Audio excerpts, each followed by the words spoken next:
Okay. Perfect. All right. Welcome, everybody. I am super excited to teach this class. This is one of my favorite classes to teach. So I'm excited. This is week 6 in our program of intensive resilience. And this program is designed to help heal anxiety, depression, to help heal trauma, addictions, control behaviors, shame, everything here on this list. The reason why it's designed to heal all of those and to help with all those is because they have the same root cause. Do you guys remember what that root cause is? Shame. Yes. They all have the same root cause. These are all caused by shame. So this entire program is designed to create intensive resilience, to be able to heal that shame and to be able to heal all the symptoms of shame, which are all of these. Okay. So week 6, today we're talking about controlling behaviors and addiction. Super important. They go hand in hand. In my programs that take 2 or 3 years, we actually focus on control behaviors and addiction for like 50 classes. So this is going to be a crazy class because it's like almost a year of therapy into one class. We're most likely going to be splitting this class in half because it's just so much information. It's like trying to drink from a fire hose. So we'll do what we get to today, and then we'll do a part 2 next week. So before we start out with that, let's just review a tiny bit about what we learned in our last class, because we really need to cement those ideas before we move on. So last time we learned about the drama triangle and we learned about how to free ourselves from that drama. What are the 3 roles in the drama triangle? Do you guys remember? Victim and rescuer. Very good. Persecutor, victim, and rescuer. And there are only 2 ways to connect with people. What are those 2 ways? Healthy way and unhealthy. Yeah, healthy way and unhealthy way. The healthy way is called what? Love or? Connection, vulnerability. Yeah, vulnerability. And the unhealthy way is our drama triangle. It's our drama triangle. So we learned a phrase that kills our drama triangle. Do you guys remember what it is? When you recognize that you're in the drama triangle, obviously if you're using vulnerability to connect, then you're going to get out of the drama triangle naturally. But to help you get out of that drama triangle so that you can connect with vulnerability, there's a phrase that we can say that totally kills the drama triangle for us. What is it? I need love. Very good. I'm in the drama triangle. I need love. I need love. Because every time we're in the drama triangle, it means I need love, right? So I need love. And then you give yourself love. Give yourself true connection. And we're going to learn more about how to do that when we go into our vulnerability class and as we continue through the program. So right now you're like, okay, great, Misty, thanks for that, but I don't know what to do now. So don't worry, it'll make sense. But first we need to get into the habit of beginning to tell ourselves that out loud. Whoo, I'm in the drama triangle. I need love. Okay. All right. And then when it's more than one person, or when the other person is the one who's in the drama triangle, you don't say you're in the drama triangle because that usually doesn't work too well for you. You say we are in the drama triangle. You need love. And then you give them love. What can I do right now to help you? What can I do to serve you, to help you feel better? And we say it out loud. Okay, with little kids, we learned that we say something a little bit different because we're trying to train in their brains how to be able to do this on their own, right? So instead of just saying, you're in the drama triangle, you need love, or we're in the drama triangle, you need love, we say, which drama triangle role are you in right now? Maybe instead you should say, I need love. Right? And that helps train little kids and even adults. My husband does this with me all the time, and it's super helpful for me. He'll be like, hey, which drama triangle row are you in right now? Instead, say, I need love.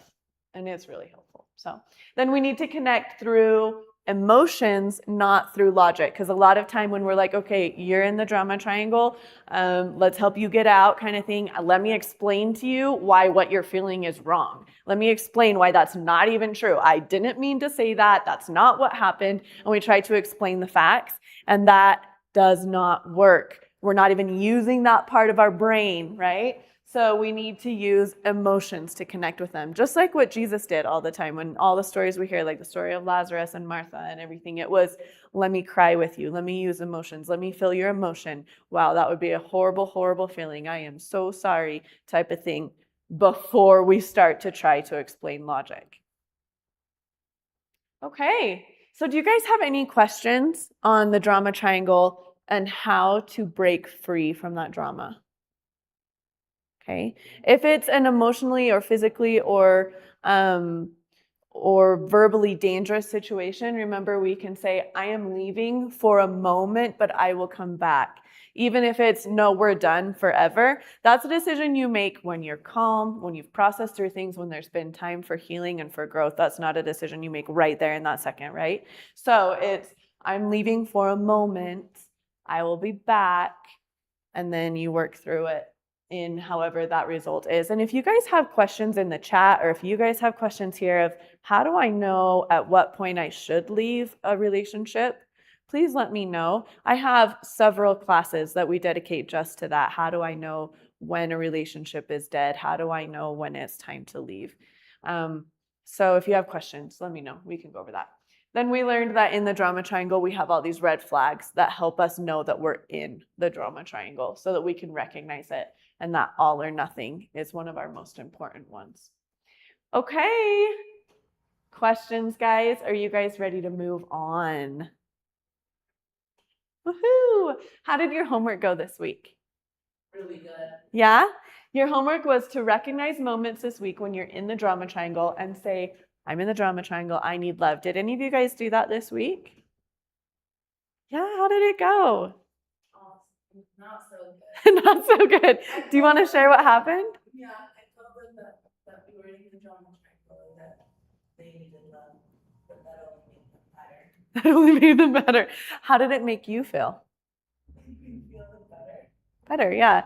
And that's what we're focusing on right now. We have all kinds of things that'll help others around us grow, which we're going to continue learning throughout the rest of the program. But that, I love how you said that, because that's so true. Because a lot of times we'll say, hey, you're in the drama triangle, you need love, let me give you love. And then they get even madder. They're like, I'm not in the drama triangle, I just need you to stop being a jerk, right? Or whatever the situation is. And so you're like, well, that didn't work, but how did it make you feel? Yeah, well, thanks a lot, Misty. Okay, my therapist said this was gonna work. You're not helping out here. But it's This is homework due in a week. This is homework due in a week. Please help me out. Okay. Yes. But the key, how did it make you feel? You said it made you feel better. We cannot control other people. And they're going to keep hurting us for the rest of our lives because we live with humans. Humans are going to hurt us day after day after day. But we can choose to live inside that drama triangle, or we can choose to live outside of it, and we will feel better. And it also invites others to live outside of it as well. If they choose to, awesome. If they choose not to, okay. But we are out of it and we feel so much better. And we're going to learn way more about that in our class called Vulnerability. And then in our class called Teach and Invite, Not Discipline and Control, and lots of other classes. So it'll make even more sense then. But yes, I love how you said that it made them matter, but it made me feel better. And it was a better alternative than just being stuck in the drama. Thank you for sharing that. Okay, I'm super excited. Here we go. Buckle up your seatbelts. You guys ready? No. Okay, control behaviors and addiction. Let's start out with addiction. Okay, we're going to kind of split this class up into two little sections. We'll talk about control behavior and we'll talk about addiction. They go hand in hand. That's why they're together in a class, even though they seem super, super different. Let's talk about addiction first, okay? I love, love, love questions. So please let me know when you guys have comments or questions, or you're like, how in the world does this apply to me? Please, please, please let me know. All right, addiction. When we hear the word addiction, we think of, oh yeah, that guy right over there, that guy who's like living under the bridge and doesn't have a job, the hobo over there who can't even do anything and he's just laying around. high on drugs all day long every day. That guy has an addiction, right? Yes, he does, but that is not the full definition of addiction. And a lot more people have addiction than just that hobo living under the bridge. So let's talk about what is addiction and how many people have addiction and what types of addictions there are. Okay, around 80% of people have an addiction. That's a really high number. And in fact, that's the lowest, most conservative number that I've actually ever studied. Most psychologists or doctors will say that it's closer to 90 or 95%. And it also depends on what country and what culture and what area you live in. So Latin American countries have a much higher rate of that. So here we're in Latin American countries, that has a lot higher rate. So 80%, at least 80% of people on this planet have an addiction. That's like kind of scary, right? We're like, whoa, what does that mean? Let's talk about what that means. What is addiction? Can you guys read this? One of you guys, who wants to read this for me? Okay, the definition of addiction. Any substance and behavior that one uses to soothe themselves in order to ignore or avoid processing their emotions. Perfect. So it's any substance, anything we put into our body or anything that we do to avoid or ignore the processing of our emotions. So that's like a huge, that kind of opens it up, right? Does that help you guys understand how 80% of people have an addiction? What are you doing to help you ignore your emotions? Be like, oh, I'm overwhelmed, or this, or this, or this. There are two categories of addiction. There are substances, things we put inside our body, so things we ingest or put into our body, and then behaviors. So substances, those are things like alcohol, drugs, food, coffee, cigarettes, tea, caffeine, sugar. And then behaviors, that's things like pornography, sex, social media, screens, shopping, gambling, video games, exercise, stuff like that, things that we do, okay? Questions on those two categories of addiction? All righty. So addiction is when we run away from connection with other people and we create a false connection with something. So it's, I don't trust you. People let me down too much. So when I'm really, really in need of connection, I will create my own connection with this thing. And my brain actually thinks that it's a real person. So I'll create my own connection with food or with pornography or with sugar or with whatever it is, where it is always there for me and it will always help me to feel better because you can't count on people. That's the idea of addiction. I run away from connection and I invent a false connection. So it's things like this. I'm overwhelmed by homework, so I'm going to go play video games for a while. And if that's what you're continually doing when you're overwhelmed, that's an addiction, right? If you're doing that over and over and over, when you're overwhelmed, instead of processing your emotions, you're running away from connection and you're running to video games, this false connection that you've created. I'm so stressed and anxious, I don't even know why, so I'll go masturbate. That is an addiction. You're preventing from processing your emotions and using something else, right? Whatever it is, whether it's masturbation or pornography.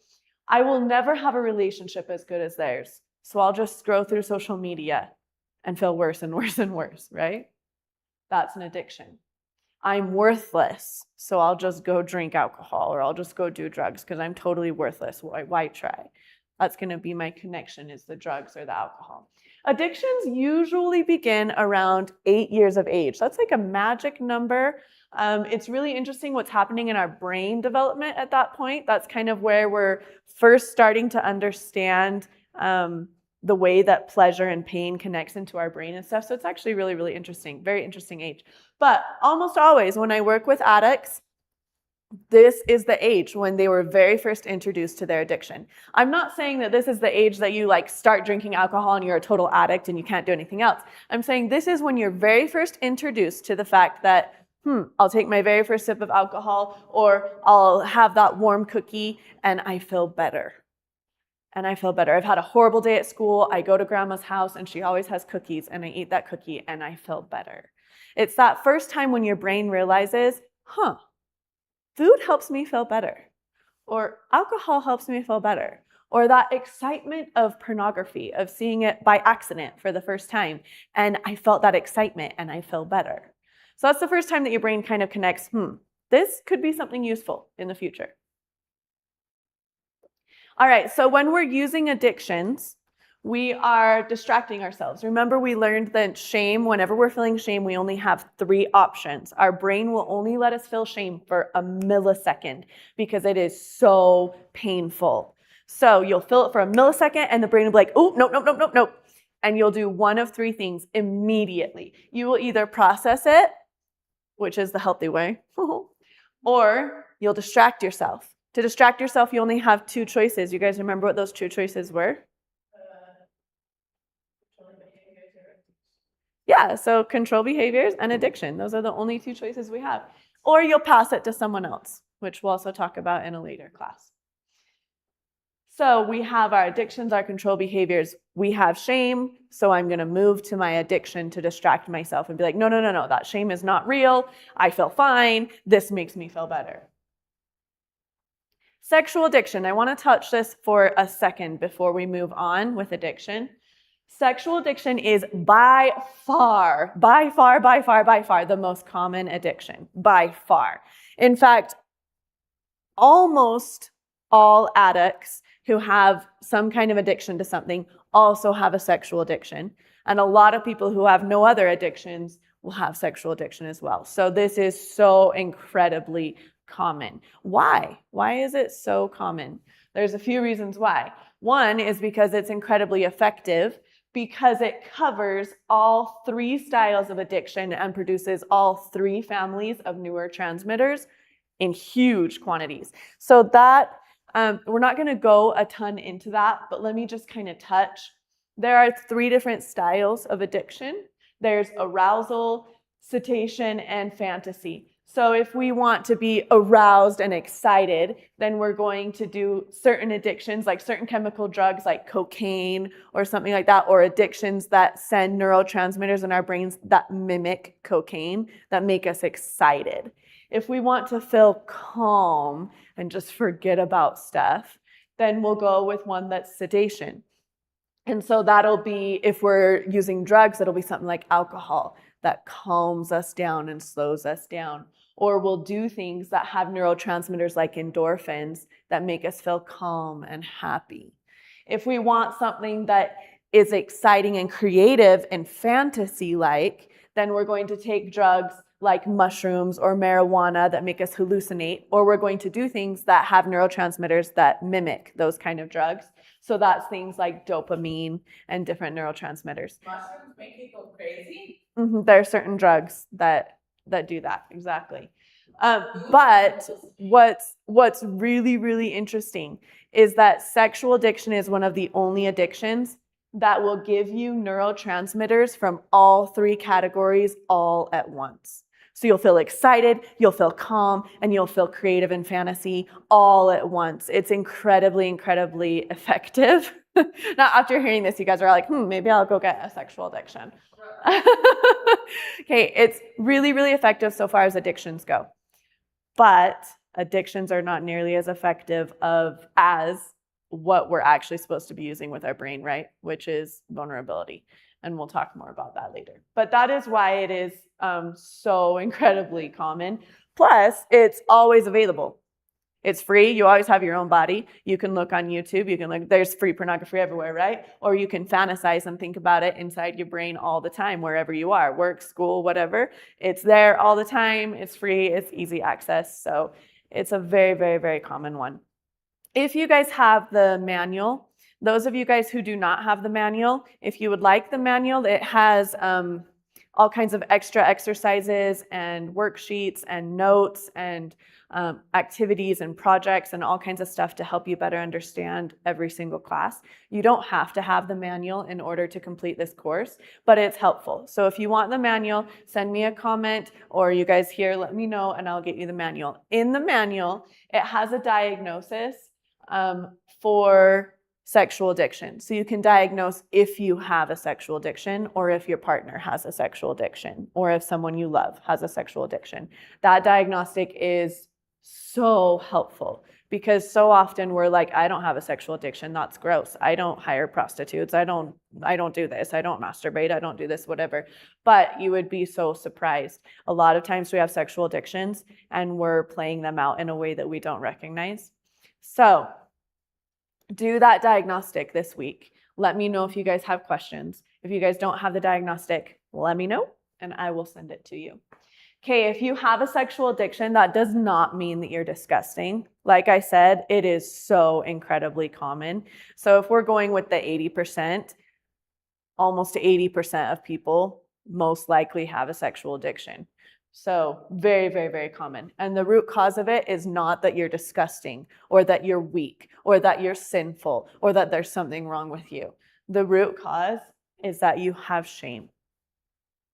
You have shame that you cannot figure out how to process. So your brain is desperately trying anything and everything to get rid of that pain. So we're going to figure out how to heal that. And it's a lot more simple than what you think.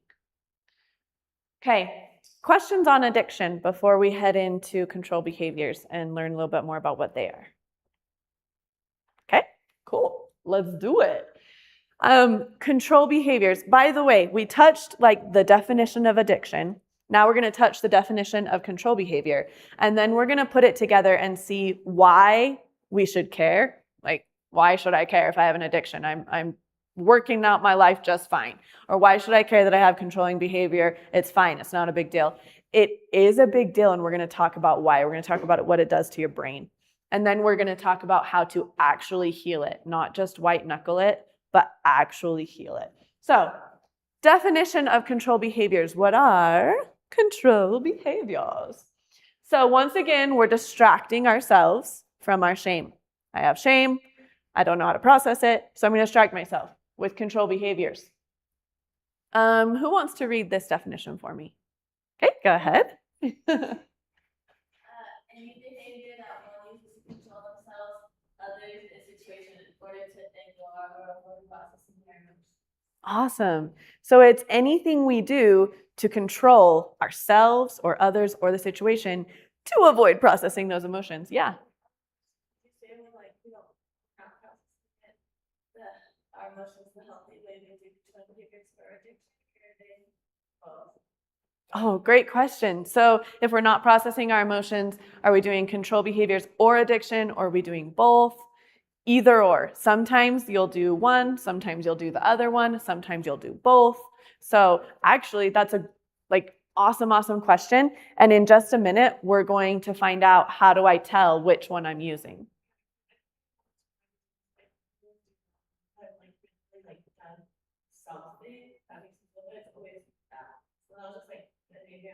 I know, you're like, how do I know? Maybe I have an addiction and I don't know. I always felt like I just tried to do that. Like, I try to distract myself. But it's always because I'm going to distract myself because if I distract myself, then I can control myself and I don't need to think about it. I feel like that's better like that. And it's always like, it's just maybe the way you know what, I can't control that, so I'll just control myself. Like, yeah, I can't control that, so I'll control myself, or I'll control others around me. Yeah, so you feel like you're doing control behaviors most of the time. In just a moment, we'll actually do a diagnostic to see if you have addictions and if you have control behaviors. So feel nice and nervous for a few minutes. We'll get there.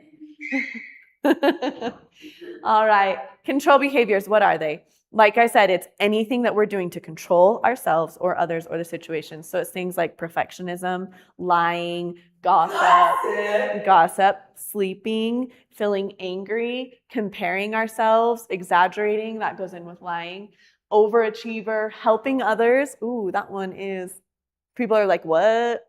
Okay, remember we learned the difference last week between actually serving and helping and rescuing.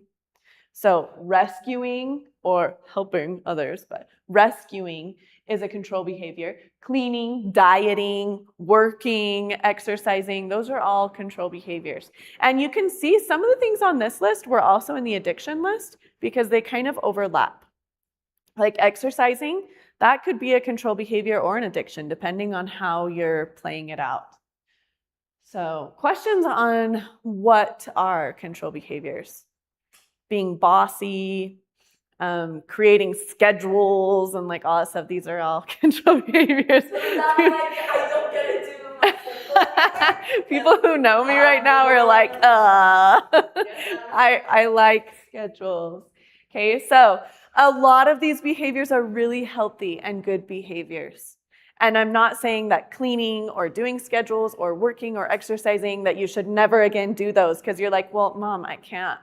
My therapist said I can't clean. It's literally what she said this week. It's a control behavior and it hurts my brain.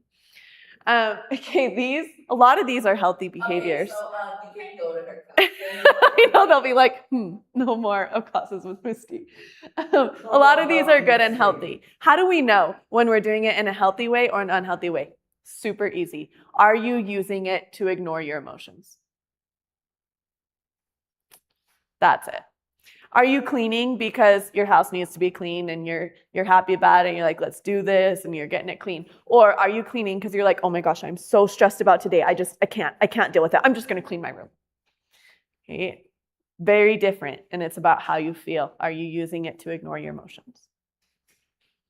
Okay, so control behaviors. Here, we're not running away from connection. Here, we're forcing connection. I will force you to connect with me. So what does that sound like? Control, prosecutor. Yeah, it sounds like the drama triangle, right?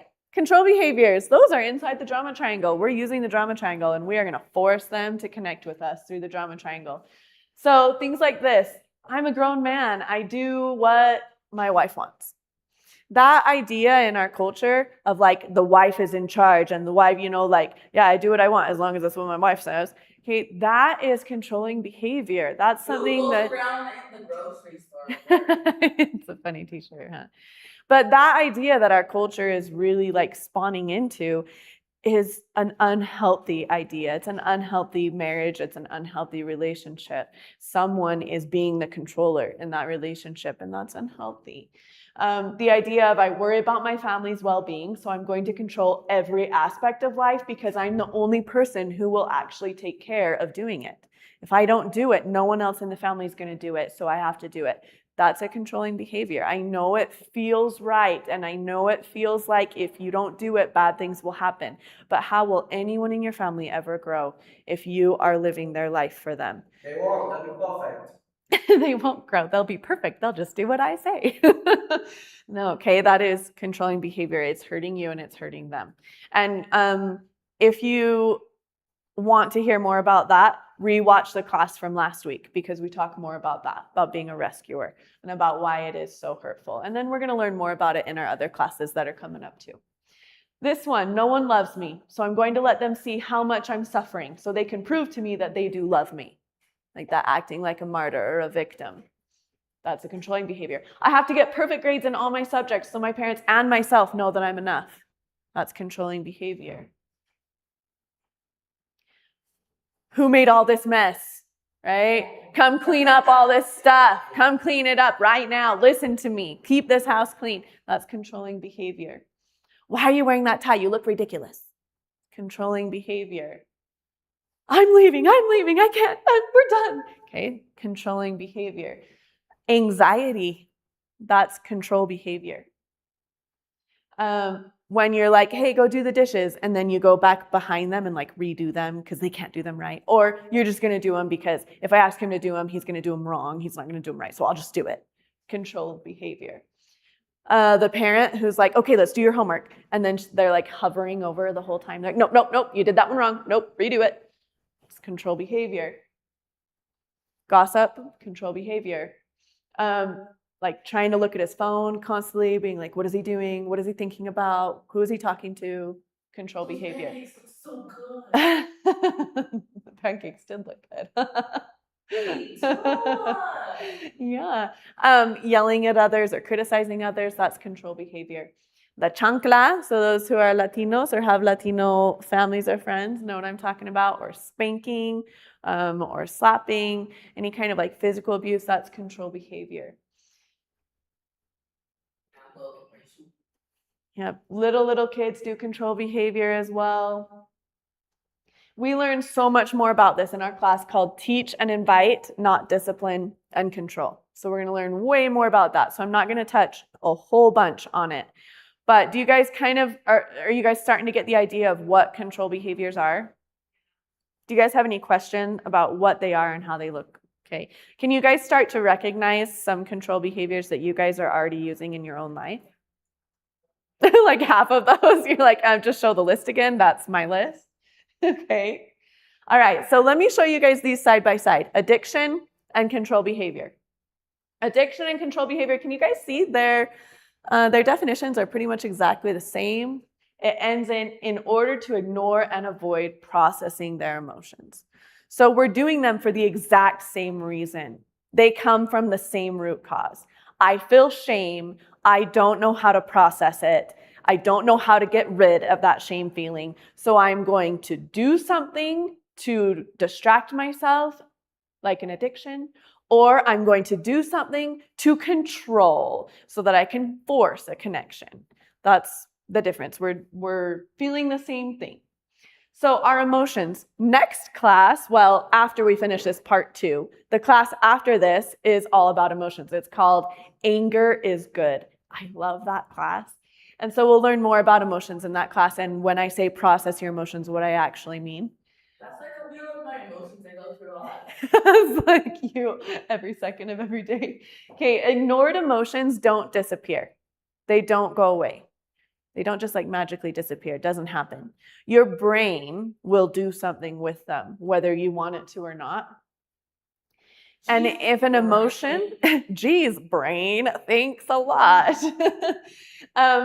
If you're ignoring an emotion, that probably means it's causing you pain. You're not going to ignore emotions that are happy and like giving you pleasure and happiness, right? You're going to ignore emotions that are giving you pain. So things like shame, loneliness, guilt, those kinds of things. So if it's causing you pain, most likely the root cause is shame. So if you are ignoring your emotions, it's most likely there's shame there. Every time we ignore shame, we develop either a control behavior or an addiction. Every single time.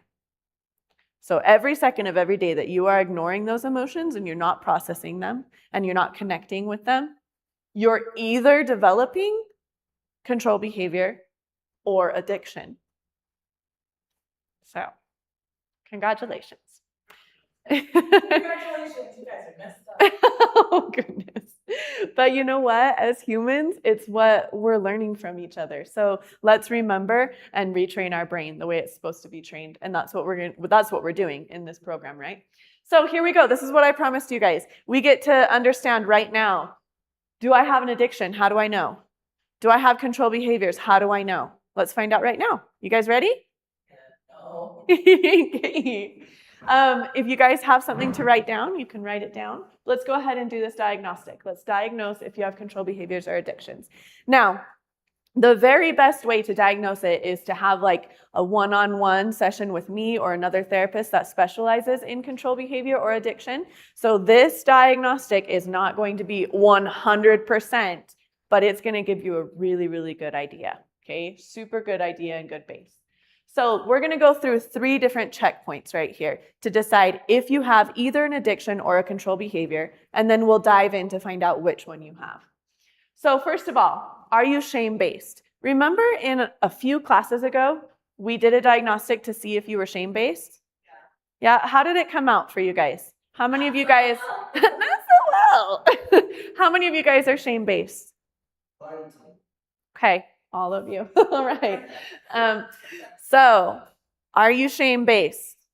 So you can put a little check right there. If you're shame-based, that means almost all negative emotions that you have, you use shame as a base. So every time you have any kind of negative experience in life, it'll provoke shame. So that person was rude to me at the checkout at the grocery store, I now feel shame. I forgot my homework, I now feel shame. I didn't do the dishes and my mom got mad, I now feel shame. My brother was a jerk to me, I now feel shame. My teacher didn't like my response that I gave, I now feel shame. So every experience you have throughout the day, shame, shame, shame, shame, shame, shame, shame. So what are you doing with all that shame? You're building it up. Yeah, you're distracting yourself with addiction or control behavior. or you're passing it to someone because you're so loving. So, all right, so if you're shame-based, put a little check right there. Did you grow up with unhealthy attachment? Remember we did a diagnostic about this a little while ago, and it was this idea of when I did something really inappropriate, how would my primary caregiver, my mom or my dad, usually respond to me? Would it be like, if I was hitting my little sibling and like pulling their hair and biting them and stuff, then would my mom be like, how dare you? You know better than that. You're way too old to act like that. You don't do that. No. Was it that kind of a thing? Yeah. Or was it like this one on the bottom where it's like, hey, whoa, sweetie, come here. Give me a hug. Let's talk about what happened. Why were you acting like that? How did you feel? And what happened next? And let's process it. If usually it was the one on the top, then you most likely grew up with unhealthy attachment, meaning you grew up inside the drama triangle most of the time instead of learning how to use vulnerability. So if that's the one that you grew up in, put a little check right there. So it's my parents' fault that I have an addiction. It's not my fault. It's my parents' fault. No, okay. And that's something that I do want to steer away from in this program, because so often we do put guilt on our parents and we're like, it's their fault that I messed up. Please keep in mind, as humans, we're doing the same thing generation after generation after generation. We're passing that shame and that same way that we learned how to connect to our children. What other option do we have? If your parents never learned how to connect through vulnerability, how could they have done that with you? That would be absolutely impossible. So they did the very best that they could with what they had. And then some parents didn't do the very best they could with what they had, right? Some parents really, really did screw up. And even then, I was a foster parent in the United States, and we would get kids that were very, very severely abused.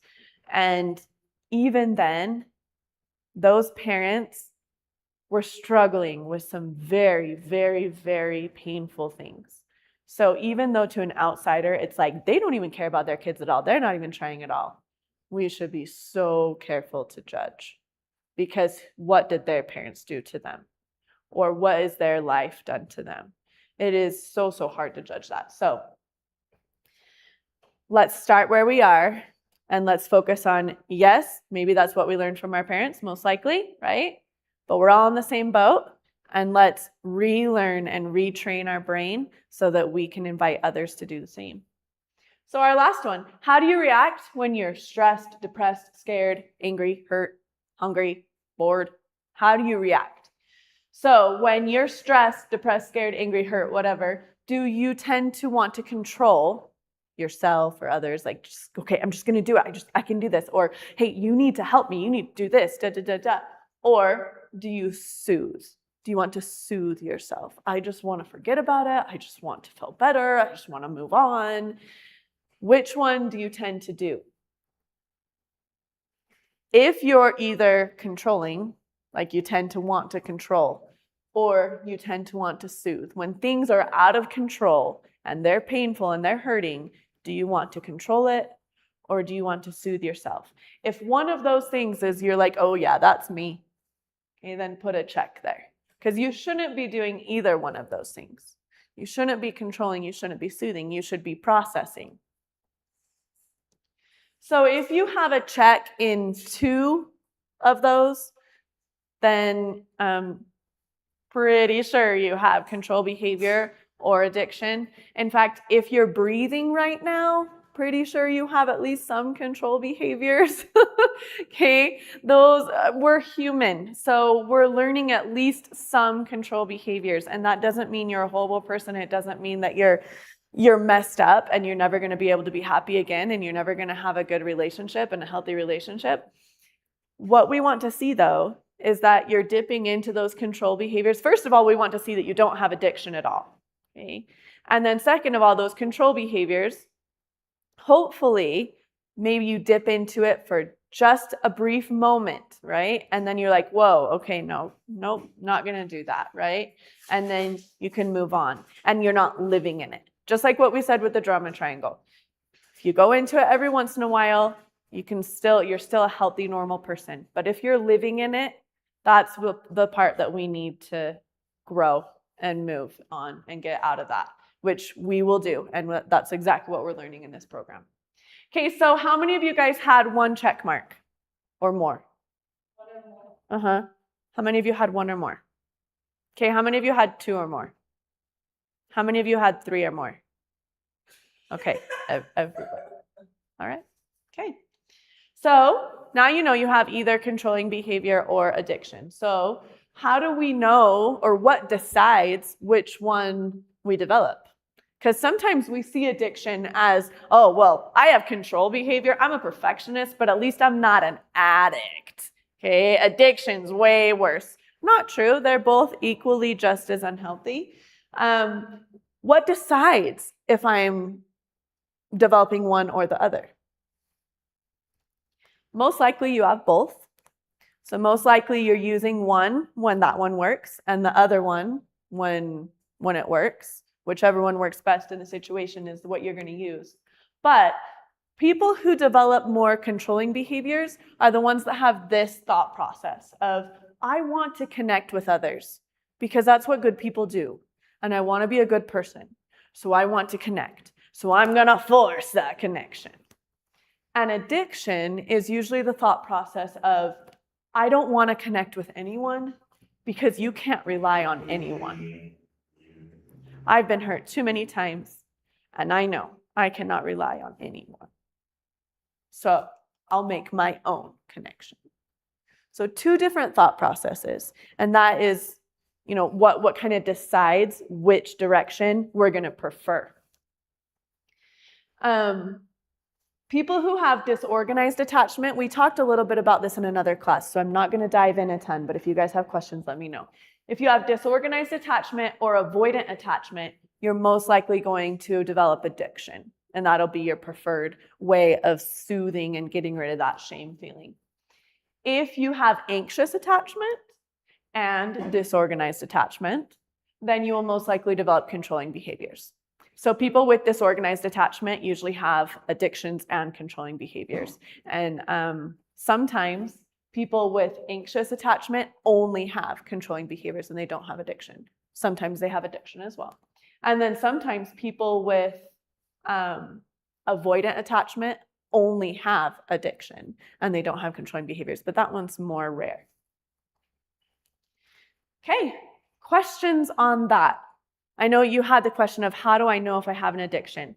So probably you have both controlling behaviors and addiction. It's possible that you only have controlling behaviors, but what you need to do this week is start to recognize when things go wrong, when I'm stressed or when things are hard or when someone's frustrated with me or whatever, what am I doing? And pay attention to what you're doing. Am I controlling or am I soothing? And that's going to help you recognize, am I using an addiction because I'm soothing? Am I using control behavior because I'm controlling? Right now, even just kind of seeing that difference or hearing that difference, am I soothing or am I controlling? Is that starting to make a little bit more sense? Do you think you might have an addiction to something? Are you soothing yourself with things? Okay, so soothing is more like, I'm going to go up into my room and I'm going to read a book and I'm just going to ignore everything and everyone and I don't want any kind of connection with anyone. I just want to be in this world, in my connection with my book or with my video game or with this. That's a soothing, so that's an addiction. Or if it's a control, that's I'm going to force connection. I am going to show everyone that I am enough. I am going to force them to love me. I am going to force our family to be okay. I am going to be the peacemaker. I am going to be the one that fixes everything. I'm going to be the rescuer. That's more of like with other people. Yeah, so not always. It's not 100%, but that's a really, really good way to look at it as if I am interacting with other people and trying to force a connection, then I'm using control behavior. If I am isolating myself, then I'm using addiction. But in the end, It really doesn't matter. If you're like, well, I don't know, do I have an addiction? Do I have control behavior? I don't know. Which meds do I take? It really doesn't matter because it's the same medication, right? It's the exact same thing that we're going to do to heal both because they have the exact same root cause. So if you don't know which one it is, no big deal. You're going to do the exact same thing to heal both of them. Now, remember, developing control behaviors or developing addiction, it doesn't mean that you're weak, that you're a bad person, that you have no self-control, that you're a sinner, that you're not worthy. It definitely does not mean any of that. It means most likely that you're breathing, that you're human, but it means that you don't know how to connect in the way that your brain was designed to connect because you were taught that that's not the right way to connect. So you no longer remember how to connect like that. So it's what you found works best. Connection or addiction or control behavior. Alrighty, so seeing these two together, control behaviors, forcing a connection, addiction, running away from connection, and inventing a false connection for yourself. And then we have some examples here. Let's see, we might have, let's do one of these. Okay, you guys are going to tell me if she's using a control behavior or if she's using an addiction, okay? This mother is super overwhelmed. The baby's been crying all day. The baby's sick. She doesn't know what to do. She's a first-time mom. And the husband comes home from work and she immediately starts being like, why are you late? And why, when you come home, why do you never help me? You just came home and started doing other things. And you see that the baby's crying right here and you didn't even come and help me. You are worthless. Like you are useless. Like, why are you like this? Why did I marry someone like this? Is she using control behavior? Control behavior, right? She's trying to force a connection. She's trying to force him to come rescue her and be like, oh, sweetie, I am so sorry. I love you so much. Come here. Let me help with the baby. You have a break. And so she's trying to control and force that connection. Okay, what about this one? He just got fired from his job. And so he's feeling horrible, right? And he's like, oh man, like, how am I going to tell my wife? How am I going to tell my kids? You know what? I cannot deal with this right now. Like, I don't even know what to do. I am so overwhelmed. So I'm just not going to go home for a little while. Like, for the next few hours, I'm going to go hang out at the bar, or I'm going to go to the video game store, or I'm going to go shopping, or I'm going to go do this or this or this or this. Or when I get home, I'm just going to go straight into my room and I just need time alone. Which one is he doing? Addiction. He's isolating himself and finding something that's false to connect with instead of a human. How about this one? Disciplining or yelling at our children. Control behavior. We're trying to force connection with someone else. Okay, very good, you guys. Gold star. Very good. All right, so it is not the actual control behavior or the addiction in itself that really worries us. That's yes, it's painful and it is incredibly damaging to relationships, but that's really not what's actually the problem. The problem is what those two things are doing to your brain, because they're actually changing the way that your brain works, and they're changing the physiology of your brain. Right here, these are real brain scans. So this is a brain scan of a normal, healthy brain. This one is of a brain that's been damaged either by addiction, control behaviors, or by relational trauma. All three damage the brain in the same way. So there are actual holes. I mean, these aren't physical holes. These are parts of your brain that no longer function. So they're not lighting up in the scan. They're not functioning. They're no longer working. They're no longer being used. They're quote unquote dead, right?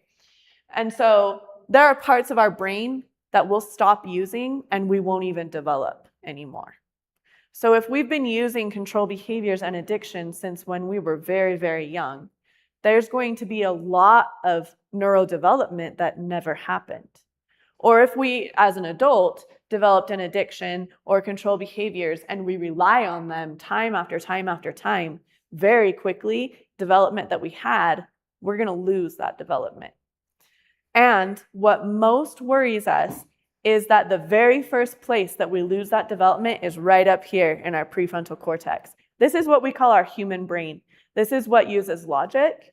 It's how we understand cause and effect, consequences. It's where we have empathy. So that's the very first place that gets damaged with this addiction and control behavior and with relational trauma. So that ends up being a really big deal because we start to act differently. These are symptoms of damage to that prefrontal cortex. So you guys can read through this list and you can see symptoms that show you that you or someone you love has damage or lack of development in that prefrontal cortex. It's not that that's their personality. So often we look at this and we're like, oh yeah, she has bad judgment, or yeah, he procrastinates, or yeah, he just doesn't pay attention to things. Like, those aren't personality traits. Those are showing that there's something lacking in our brain. There's some kind of development that we don't have in our brain, or our brain is working different than what it's designed to work. So, do you guys see anything on here that you guys personally have as symptoms? Yeah. Okay. And then a lot of people are like, oh crap, my brain is damaged. I'm damaged goods. Don't worry, our brains are amazing and resilient, and they can create new connections all the way up until the day we die.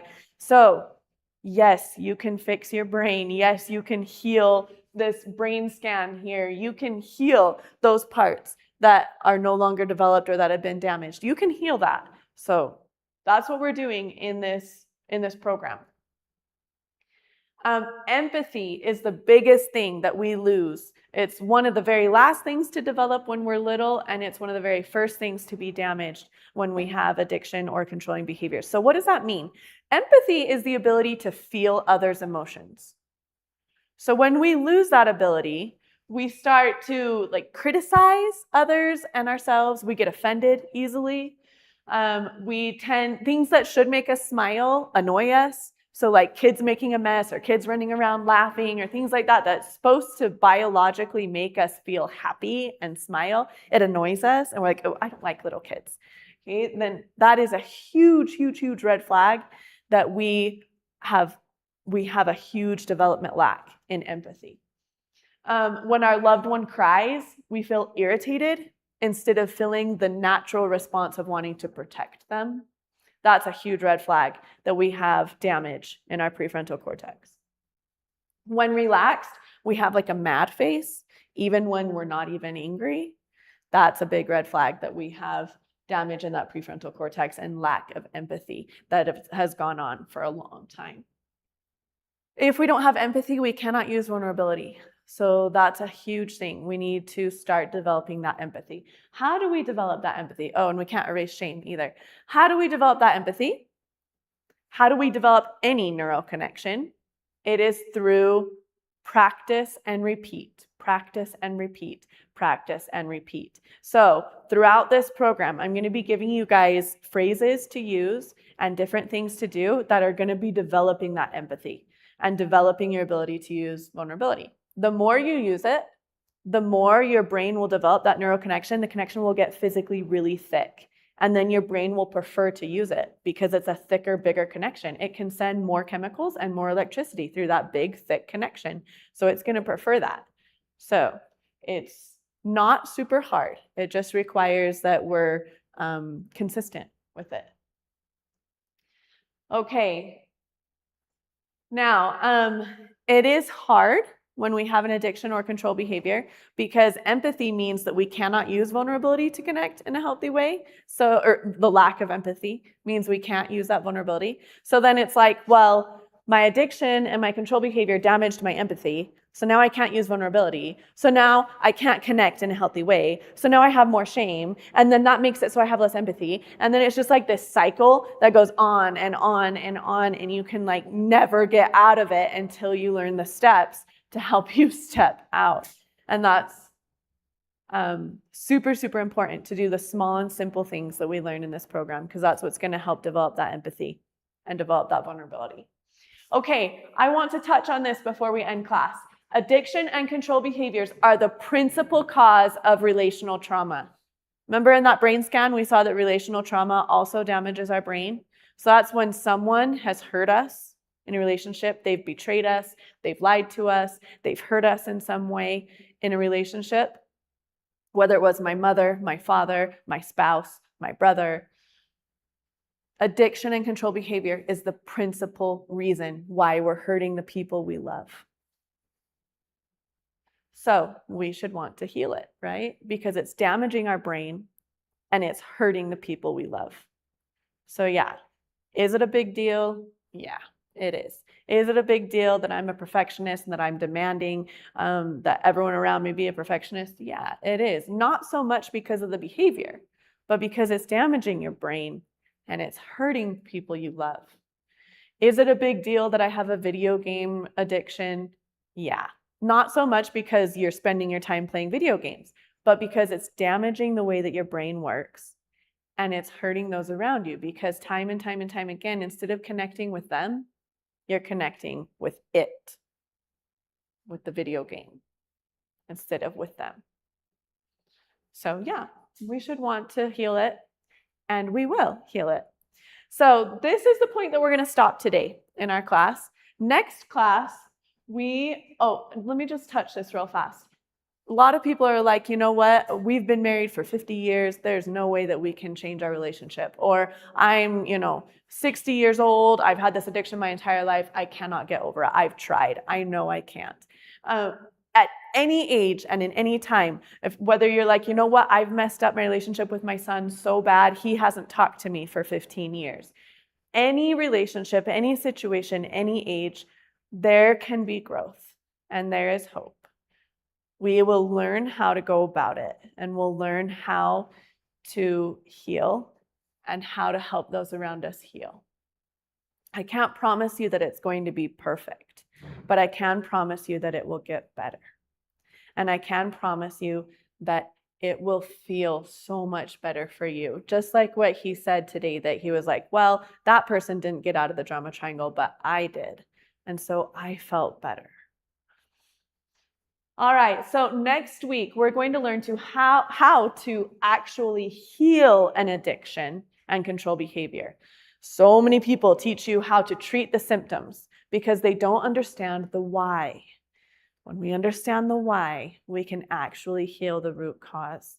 And that's what we're going to do, is heal the actual root cause of addiction and control behavior, not the symptoms. I'm not going to teach you how to white knuckle it. I'm not going to teach you how to stop doing that little by little by little and how to work through that and stuff. No, we are going to learn how to actually heal the root cause so that those symptoms heal and actually heal.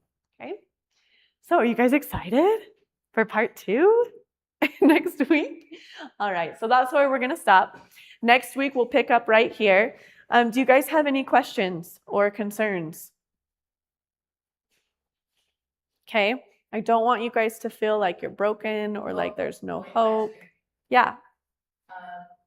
With the thing where you said it damages our brain and it basically dies, Mm-hmm. Is there ever a point where it completely dies? Oh yeah, that's my question too. Like, Yeah. is someone far gone stage? Yeah, is there ever a point when our brain is too damaged that we can't recover it? Okay, I am not a neuroscientist, so I'm not going to tell you 100%, but what I can tell you is with my experience, I've worked with hundreds of addicts and hundreds of people that have had control behaviors, some of them very, very, very drastically developed in both cases, control behavior and addiction. With all kinds of addiction, sexual addiction, drug addiction, alcohol addiction, video game addiction, all kinds of control behaviors as well. I have never, ever had anyone that I worked with that couldn't create those new neural connections and regain that development that was lost. Every single one of them was able to do that. Does it take time? Yeah. But you see progress right away. Right away, you see it getting better and better and better. A couple steps back, a few steps forward, a step back, a few steps forward. It gets better and better and better. So I have never once seen anyone that was quote unquote too far gone. Our brains are amazing. Once we start using them the way that they're supposed to be used, they can bounce back in amazing, amazing ways. There are some brain damage that cannot be regained, right? Because we had fetal damage from our mothers doing drugs, or because we had brain damage from accidents or lack of oxygen or things like that. But so far as overall damage caused by addiction or control behaviors, I haven't seen one that they cannot recuperate. There are some damage that's done by really, really hardcore drugs. That once again, that's a different type of brain damage, but the damage done from the actual act of an addiction or control behavior can be recovered. You're not too far gone. And even those who have brain damage because of accidents or because of fetal drug use or things like that, they can still grow and develop. Maybe they're not going to get to the same place as you, but they can still grow and develop and have amazing, amazing outcomes that are so much better for them if they hadn't done anything at all. Thanks. That was a great question. Any other questions? Okay. I'm super excited to finish this up next week. I absolutely adore this second part because it's so, so, so important. So I will see you guys next week, and we will talk about how to actually heal that addiction and control behavior. So we finished this class? Yeah, we are all done for this week. Take care, you guys. It's